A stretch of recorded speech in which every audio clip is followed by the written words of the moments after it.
And welcome to the Cooking Corner. We have Libby Billings from Roppongi Ramen with us here today. Thanks for having me. I knew I was going to butcher it. And people always, they say, how's your noodle shop going? Because nobody can pronounce it. So you're not alone in that. It's much okay. easier. And No you're problem. making a pork ramen today. Yeah. Lots of ingredients here, so we want to get started. Yes, definitely. So I think typically people are used to like the 33-cent ramen that we all ate when we were poor, you know, in college and whatnot. Actually, Stacia was eating that last night. It's okay. People still eat it. So, but this is very different, and so everything kind of takes it's a big process. This is more like a typical Japanese ramen. So I'll just go ahead and get started. I'm going to start by getting our noodles cooking because the noodles are a big part of the ramen. And so we get our noodles fresh from a company called Sun Noodle. So they're never dried.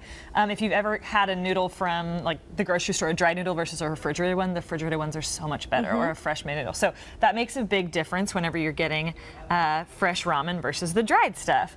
So also I've got our broth going here. Our broth is made, it takes about 18 hours. It's a bone broth. It's made with chicken and pork bones. And so it simmers for 18 hours along with some soy sauce and dashi and all this other good ginger and whatnot, but it's really healthy and really, especially on these cold days, people are definitely enjoying a rainy bowl of ramen. So anyways, in this pan I'm going to go ahead and heat up our pork belly. So the pork belly is also everything we do kind of takes, it's a long process time, but basically we brine our pork belly and then marinate it and then we reheat it in order to kind of sear it together, but it's got an amazing kind of melt in your mouth flavor. So we'll get that going, and then a little bit of shiitake mushrooms. Okay. Over here you see the shiitake mushrooms. So those are dried shiitake mushrooms. Okay. And when you get dried shiitake mushrooms, the great thing is you can add all these great flavors to it by marinating them in something. So we cook them for a long time with ginger and brown sugar, and just adds a really great, unique flavor. So, and then the other thing that makes ramen really unique that was my biggest challenge when we opened Roppongi is the soft cooked egg. Oh. So we're all familiar with the hard cooked egg, and a hard cooked egg has a cooked yolk all the way through,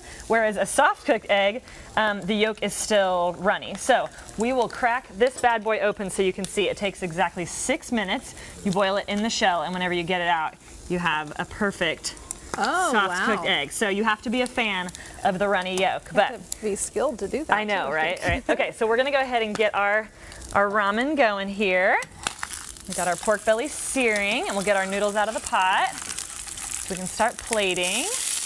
Woo! Do you mind turning down the heat on our pork belly so I don't end up burning you on the? I'm on the wrong one here. There you Sorry, go. there we go. No, you're doing great. Okay, so we just get our noodles in the bowl. And what makes ramen noodles different from your regular like Italian noodle is that they have a higher alkalinity, so it turns this bright yellow color whenever you cook it, and it also stays better in the broth. You know how sometimes chicken noodle soup, like the next day, the broth or the noodles will kind of fall apart? That doesn't happen whenever you do ramen because the alkalinity in it. So anyways, we'll just set this over here for you. Well, I don't want to interrupt you, but I am being told we're about to run out of time. Okay, well we'll just plate it up and be good to go. So and voila. Voila, pork belly ramen. A little bit of green onions and our egg. It smells delicious, you guys. And the recipe for this is going to be coming soon on our website, newson6.com/recipes. And you know, if you want to make it easy on yourself, you can just go to the noodle store at 6.